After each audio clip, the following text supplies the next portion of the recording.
Welcome to the Bracket Factory and welcome to the Austin 7 Special Winter Rebuild Project episode 6, I think. Bit of a mouthful, and it's not actually winter anymore, it's spring, but anyway. So if you've been following this, you'll notice that I've done lots of modifications to the car, fitted an alternator, all the suspension has been refitted, loads and loads of stuff. So hopefully it should be pretty much done, ready for a drive. But the proof of the pudding is in the eating, so let's take it for a drive. Ignition on. Fuel pump on. Water pump on. Choke out of it. Pull to start.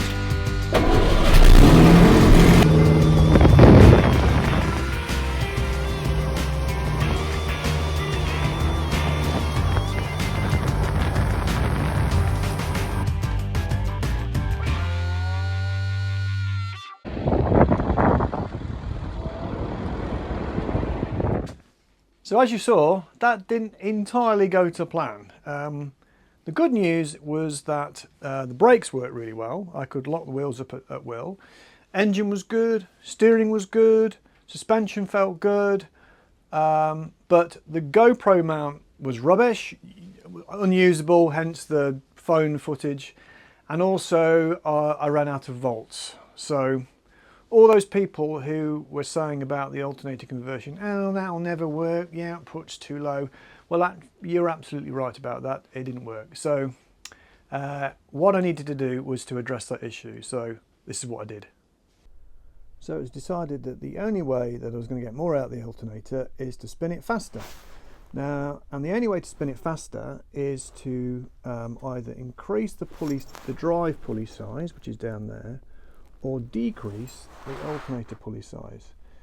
So that's what I did, and it was actually quite simple in the end. All I did is this flange was bolted tight against this body, and I basically put some washers in between, spaced it out, so now the belt runs significantly lower in the pulley, and rough fag packet calculations tell me that it will spin 50% faster. So with that, it's time to try it again. And while I'm trying it again, I've also fitted this digital voltmeter, so I can see if I am starting to die when I'm out and about. As you can see, it's draining now as it's charging up the coil. It's actually got a voltage drop between the meter and the battery, presumably it's all the wires, but it at least gives me a relative indication. So time for another test.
So I'm now back after that little fun run, and I have to say it went very well and it was great fun. So what I think I'll do is I'll just whip the bonnet off and just eyeball everything, make sure everything is still screwed on, not leaking, not exploding, etc. So let's do that.